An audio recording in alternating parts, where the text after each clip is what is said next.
Within the confines of Africa's first national park, on a cluster of volcanoes straddling Rwanda, Uganda, and the Democratic Republic of Congo, lives the critically endangered mountain gorilla. Although there are less than 800 mountain gorillas left on the planet, they would have gone extinct long ago if it were not for the actions of one extraordinary man. An artist, scientist, and explorer from the American Museum of Natural History, Carl Akeley led multiple expeditions to Central Africa to study the mountain gorilla and to bring back specimens to show the world.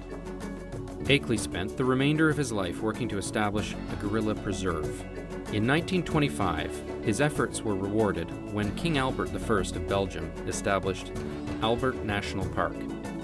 A year later, while on a return expedition, Akeley died of a fever in the Congo and was buried in the spot he first encountered the creature that changed his life. Since 2005, Artists for Conservation has been sending artists into the field on flag expeditions to work directly with field conservation scientists to study and capture in art endangered species and threatened habitats.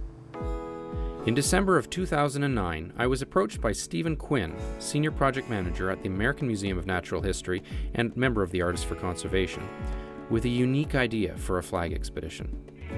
Steve proposed a journey to the Virunga volcanoes to retrace the steps of Carl Akeley's last expedition using a century-old painting as our treasure map. We would study the current state of the mountain gorillas and connect with modern-day heroes who dedicate their lives to the gorilla's survival. We would follow Akeley's path to a lost outlook overlooking Mount Makino, not visited since Akeley's death, the site of the iconic mountain gorilla diorama in the Akeley Hall of African Mammals at the American Museum of Natural History in Manhattan. There we would tell the incredible story of a man who helped establish Africa's first national park and save the mountain gorilla from extinction. This is that story.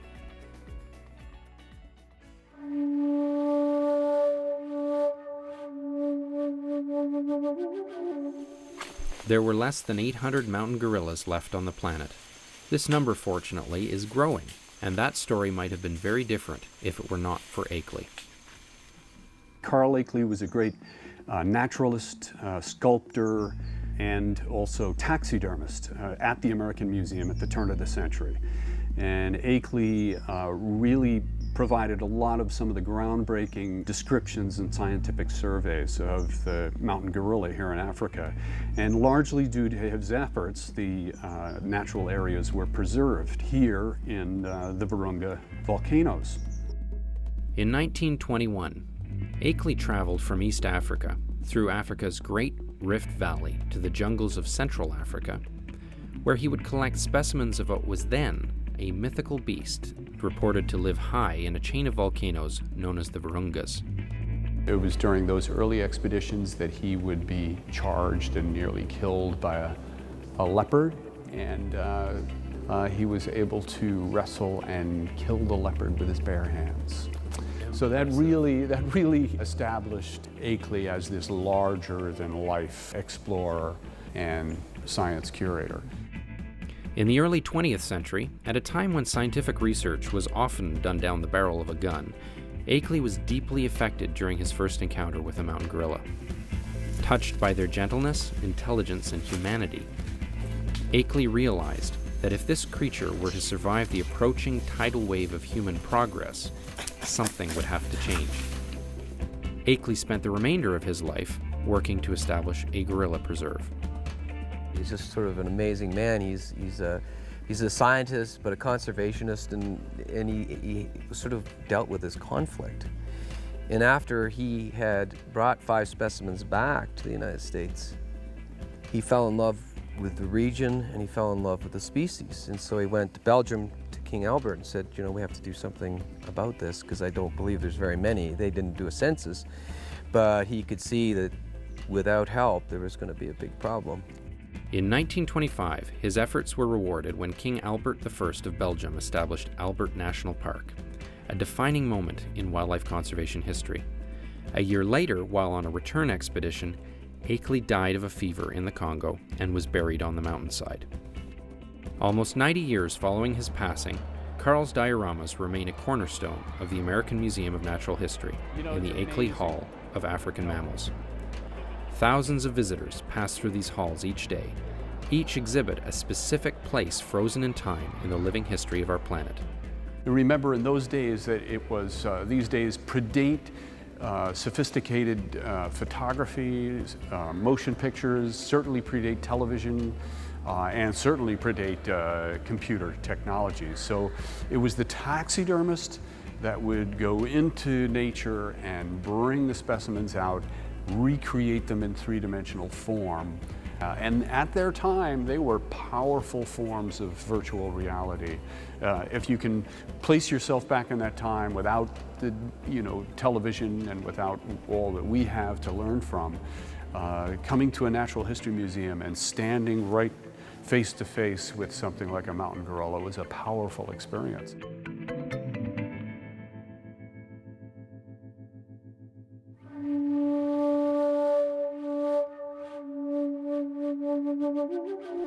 Following in Akeley's footsteps, Stephen Quinn now designs, manages, and builds dioramas at the American Museum of Natural History. As a world authority on dioramas, Steve has made it his personal mission to ensure that Akeley's legacy lives on.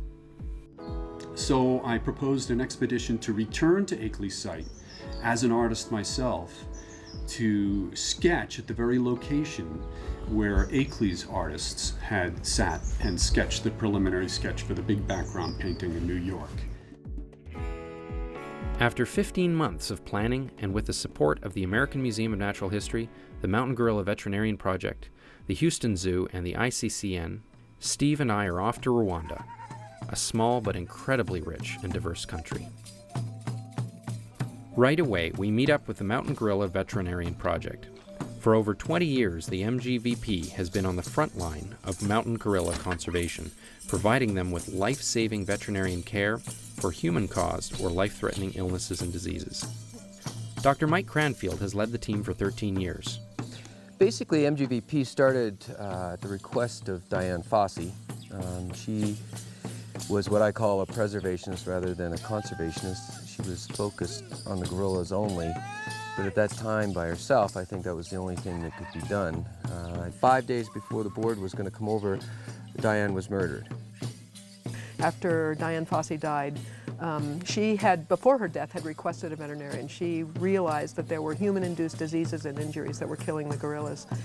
She died before that request could be honored, but the Morris Animal Foundation did honor that request, and Dr. Jim Foster was the first veterinarian to work here. And he only worked in Rwanda, and he only worked sort of putting out fires, so to speak, taking care of the animals that were ill or injured.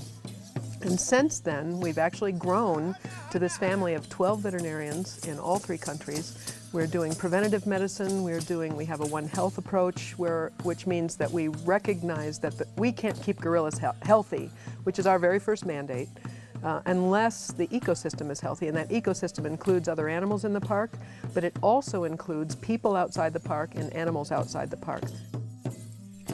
Before carrying on with our expedition and crossing into the Democratic Republic of Congo to search for Akeley's diorama site, we decide to get our feet wet with a hike up the Virungas on the Rwandan side for a one-on-one encounter with one of our closest evolutionary relatives.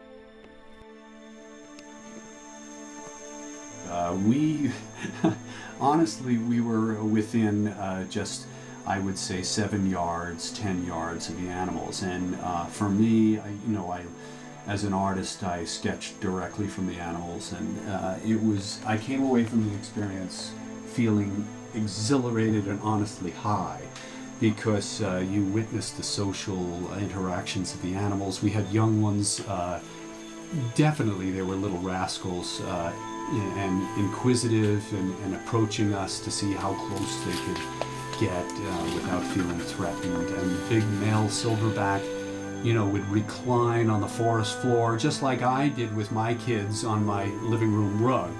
It was just an amazing parallel with an animal that's so closely related to us. So we're just walking around, trying to keep a safe distance from the baby.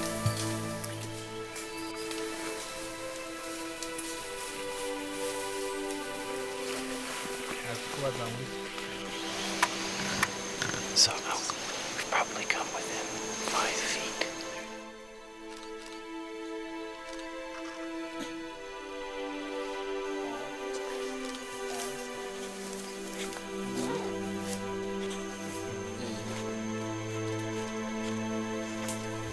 the boss.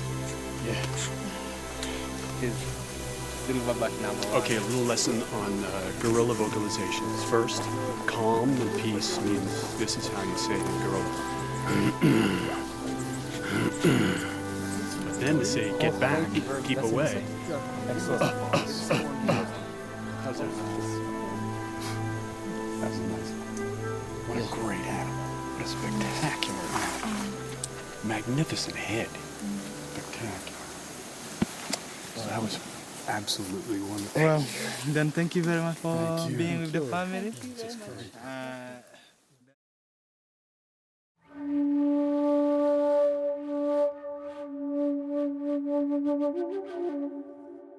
The Democratic Republic of Congo, or DRC, is one of the more dangerous countries in the world today, sharing an unenviable short list with other no-travel countries like Afghanistan and North Korea. It's a country of enormous natural resources in a state of civil war. The genocide that plagued Rwanda in the early 90s spilled into DRC, and since that time, the violence has continued. The day before leaving Rwanda for the DRC, we hit a snag. In this case, Mike Cranfield was called into Uganda because a baby gorilla was caught in a snare, and it still is. So we won't have Mike Cranfield with us as we hike up to Mount Mikeno, the Akeley site, but we will have one of his very able assistants along with us. We've talked to all the proper authorities and stuff. We're going to actually anesthetize Mark. Hopefully the rest of the gorillas won't run, and then anesthetize the baby and the mother. It's always nice to be in the forest, but I wish it was for other reasons. Understanding the dangers of filming in a country where cameras draw unwelcome attention and personal risk, we decide to leave our bulky camera gear behind and enter the DRC with discreet handheld cameras to document our search for Akeley's grave and the diorama site. We have low cloud ceilings and rain. We only have 2 days ourselves, and we could miss out. So we're at the entrance of Parc National Albert, the original name, which is now the Virunga Park. Behind us is the blue truck, the infamous blue truck that's taking us up here, which was originally a different color, but painted blue, which makes it a little bit of less of a target for target practice, from what we understand. We want to come back. We want to go home and tell your story and do whatever we can to help you guys.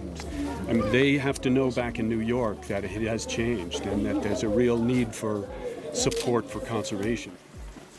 To the cheers of local children, we set on our course. The plan was to find the site before evening, paint the next day, and be back in Rwanda the next evening.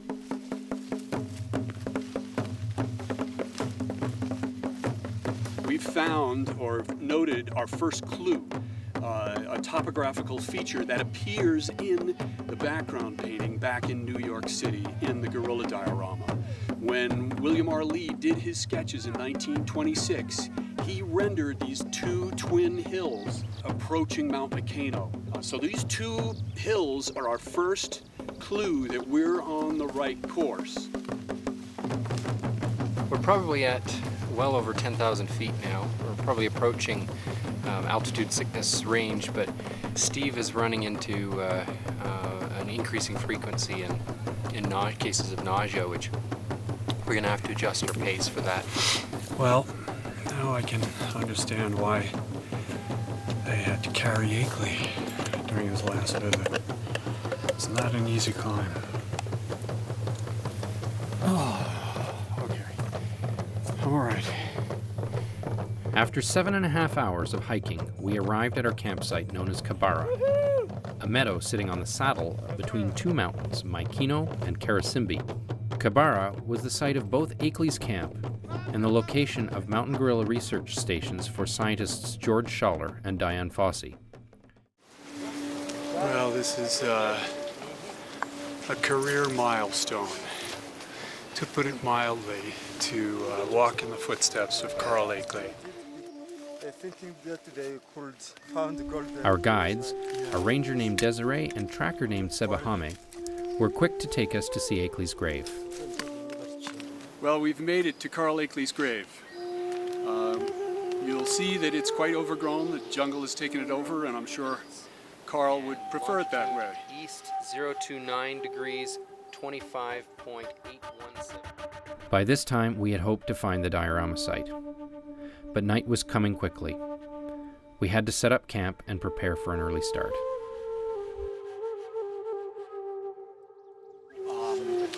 We made it to Kabara, and we've been successful in locating the Carl Akeley's gravesite.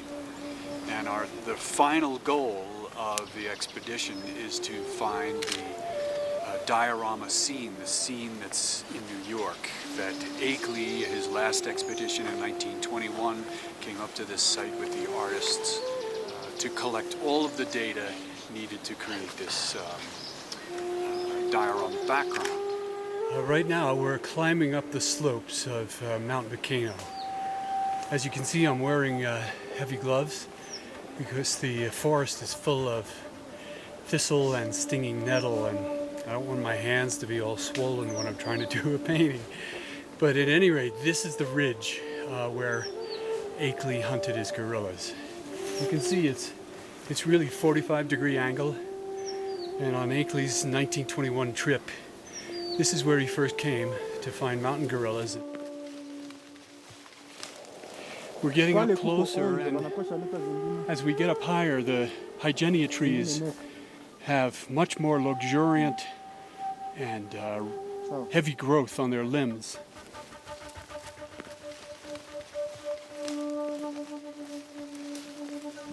We seem to have underestimated the length of time it would take us to get to the painting outlook. We've already been about 2.5 hours hiking up, which is far from the 500 feet, vertical feet that we were anticipating.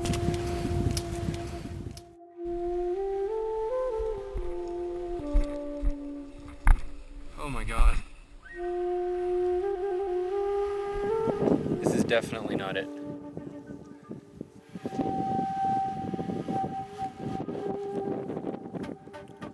It's just not right. Our request is misunderstood. Desiree and Sebahame have taken us to a spectacular view of the volcano. Although incredible, it's on the wrong mountain. The day is 2/3 of the way done, and we're driven to climb the next volcano to search for the site.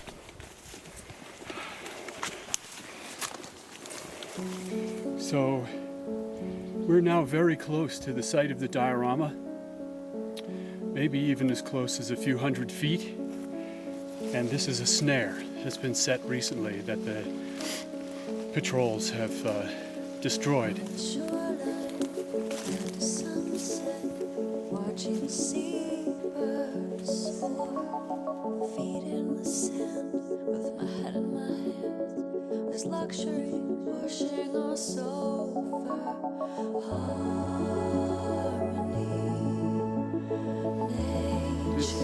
Without a doubt, this has got to be it. This is it. Wow. Slope of Volcano. Slope of Karasimbi. Nyiragongo. Yamlagira. We did it. Hello, Shane. This is Steve Quinn. I'm calling you on a satellite phone. We've reached our goal. We've found both Akeley's grave, and we have also found the diorama site. I've been able to do the field sketch. A much shorter hike and we've found the site, but it's far too late to begin painting. We'll have to wait yet another day and hope the weather stays clear for us tomorrow.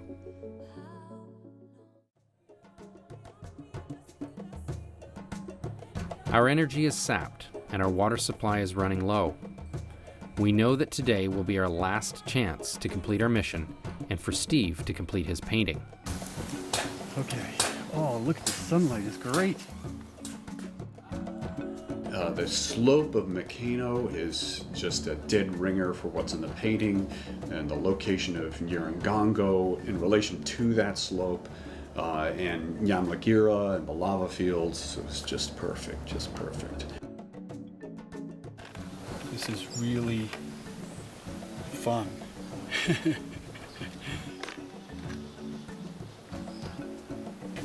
William R. Lee had 2 weeks to do his painting. He jumped out of his tent the same time every day, So he was sure to get the painting at the right shadows and right lighting effects. So I'm at a little bit of a disadvantage. I think this is a really important story to tell back at the American Museum when people view the diorama today as it appeared in 1926. It's really important to realize that the area has changed. There's been deforestation, there's been development in the lower valley, so our own species has had a real impact on the area and the area's wildlife. Okay folks, it's 3:30, it's done. All right. Well done, Steve.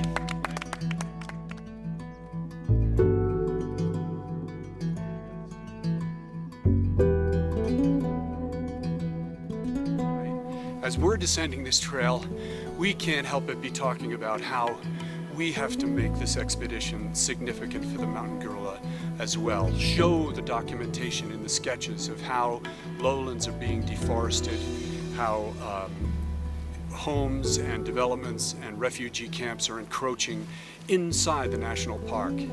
So even the return trip back to the base camp has really profound meanings for us as we're hiking along. What I took away is the interconnectedness of conservation with humanitarian needs. Conservation can only be a priority for a population if it isn't starving or otherwise fighting to survive. Addressing humanitarian issues is a critical part of conserving wildlife. We were privileged to have been able to walk in Akeley's footsteps. And after leaving the clouds, the stinging nettles, and the primordial beauty of the park, we return home grateful to so many who've made our expedition a success, but leaving a part of our hearts with the heroes who risk their lives every day to save one of humankind's closest relatives. This impact on the natural world, if we don't act, the dioramas at the American Museum will just serve as a record of a world before we destroyed it.